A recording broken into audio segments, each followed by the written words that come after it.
दुनिया पैसारी पुजारी, पूजा करती नर और नारी।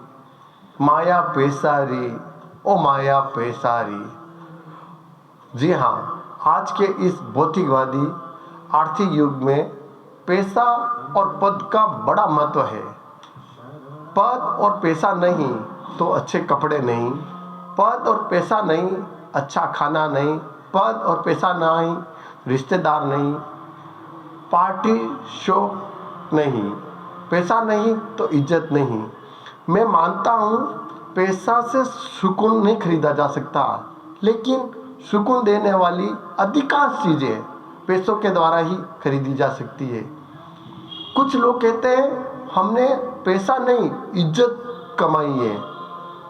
खाली जेब लेकर कभी बाजार निकलना, ये वहम, ये भ्रम भी टूट जाएगा। कड़वा सच, जब जेब में लाखों हो तो लाखों देने वाले लाखों मिल जाएंगे, और जब जेब में कुछ भी नहीं हो, फूटी कौड़ी ना हो, तो 1000 रुपये मिलना भी बड़ी मुश्किल बात है। पैसा सिर्फ बोलता नहीं है, बोलती भी बंद कर देता है। तभी तो कहा जाता है वे रोकड़ा पने डोकरा। पैसा न हो तो लच्छू, और यदि पैसा हो तो वही लच्छू लक्ष्मी लाल बन जाता है। सही बात है ना? मैं मानता हूँ पैसा खुदा नहीं है, लेकिन खुदा से कम भी नहीं है। तभी तो लोग गरीब से करीब का रिश्ता भी छुपाते हैं, और अमीरों से दूर का रिश्ता भी बड़ा चढ़ाकर बताते हैं लोग।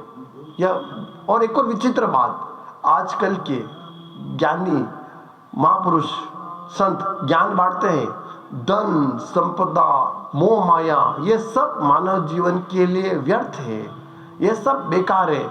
इस बात को कहने वाले एक दिन के लाखों रुपए की फीस लेते हैं। कथा सुनाने वाले करोड़पति बन जाते हैं और सुनने वाले रोड़पति, यानी गरीब के गरीब। फिर भी लोगों को समझ में नहीं आ रहा है। तभी कहा गया, कबीरदास जी कहते हैं कि निर्धन गिरे पहाड़ से कोई न पूछे हाल, अमीर धनी को कांटा लगे पूछे लोग 1000। गरीबी अपराध की जननी है, और गरीबी मेहनत से मिटेगी, न कि पूजा पाठ से, व्रत उपवास से, कथा कराने से, देवरे देवरे डोग लगने से, नारियल अगरबत्ती चढ़ाने से, तीर्थ यात्रा करने से गरीबी नहीं मिटेगी। गरीबी मेहनत से मिटेगी। इसीलिए पैसा और समय को अपव्यय मत करो, इनका फिजूल खर्च मत करो। पैसा और समय एक ही भाषा बोलता है।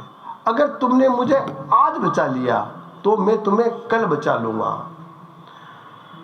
और मित्रों, जीवन और लाइफ एक बार ही मिलती है, तो कैरियर बनाने का मौका भी एक बार ही मिलेगा। ये तुम्हारा पीक टाइम में पढ़ने का, मेहनत करने का। किसी ने कहा है जो पानी से नहाता है वो लिबास बदलता है, और जो पसीने से नहाता है वो इतिहास बदलता है। कैरियर बनाने के लिए तुम्हें रात की नींद गंवानी पड़ेगी, मोबाइल छोड़ना पड़ेगा, सुबह जल्दी उठना पड़ेगा, घंटों घंटों पढ़ना पड़ेगा। मेहनत की डिमांड होगी, लेकिन कुछ सफल के बाद, कुछ साल के बाद परिणाम अच्छे मिलेंगे, जिंदगी आसान होगी। लेकिन युवावस्था में गलत रास्ते भी मिलेंगे। शराब, ड्रग्स, गलत संगति, नशाखोरी आदि ये आसानी से पकड़ लोगे। कुछ समय तुम्हें अच्छा भी लगेगा, लेकिन इसके परिणाम भयंकर होंगे, बुरे होंगे।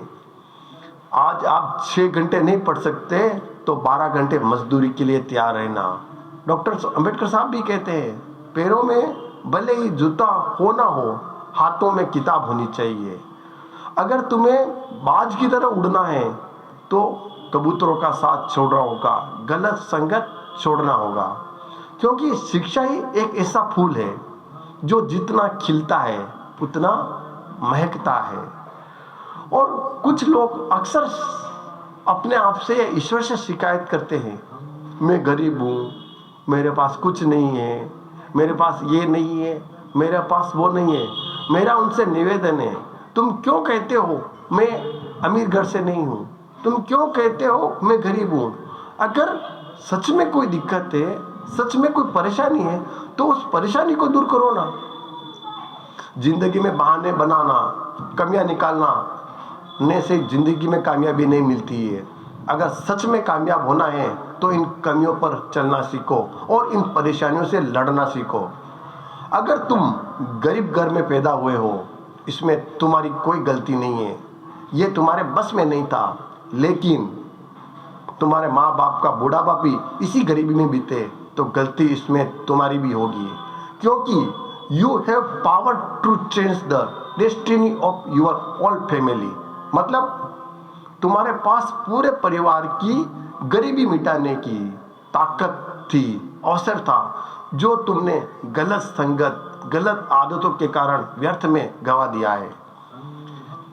आज के समाज के युवाओं, शिक्षाविदों और समाज सुधारकों से मेरा विनम्र निवेदन है कि आज का युवा अज्ञानतावश घंटों घंटों मोबाइल में समय व्यस्त नष्ट कर रहा है। शराब में, ड्रग्स में, नशाखोरी में, बाहरी दिखावे में, सामाजिक कुरीतियों में अपना समय, पैसा व एनर्जी नष्ट कर रहा है।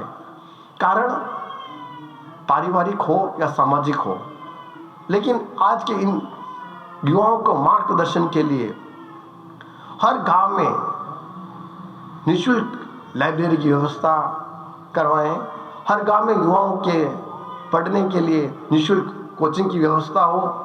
गरीब बच्चों के पढ़ने के लिए शिक्षा प्रकोष्ठ की व्यवस्था करवाएं और युवाओं के मार्गदर्शन के लिए कैरियर गाइडेंस व शिविर का आयोजन करवाएं। एक यूपी में एक गांव है जौनपुर, लखनऊ के पास जौनपुर, 70 घरों की बस्ती है, जिसमें 47 IAS व PCS है। जब वहाँ ये हो सकता है तो यहाँ क्यों नहीं हो सकता? क्यों नहीं ऐसा शिक्षा का वातावरण यहाँ तैयार हो सकता है? आज के इसलिए समाज के शिक्षित व्यक्तियों से, समाज के प्रबुद्ध जनों से निवेदन है कि वो अपना पैसा, समय, शिक्षा, स्वास्थ्य, स्किल पर खर्च करवाए। अपने धंधे पर पैसा व समय खर्च करने के लिए लोगों को प्रेरित करें। मंदिरों में, धर्मशालाओं में व्यर्थ में पैसा फिजूल खर्ची से रोके। और युवाओं से पुनः विनम्र अपील, एक बार जमकर पढ़ लो। 2025 आपके आने वाला भविष्य बहुत अच्छा हो सकता है। आप जमकर पढ़ लो, फिर 30 से 40 साल तुम्हारी आराम से जिंदगी कटेगी। अच्छी गाड़ी, अच्छे मकान, अच्छा कपड़ा, अच्छा जीवन तभी सफल हो पाएगा जब आप जमकर मेहनत करो। कमजोर तब रुकते हैं जब वो थक जाते हैं, और विजेता तब रुकते हैं जब वो जीत जाते हैं। और इन्हीं पंक्तियों के साथ, रात अंधेरी कटक पथ हो, जीत निराशा के मत गाना, सास ध्रुव की ज्योति जलाकर नित्य शिखर पर चढ़ते जाना। इन्हीं शब्दों के साथ मैं भूपेंद्र कुमार रेगर, जय हिंद, जय भारत, जय संविधान।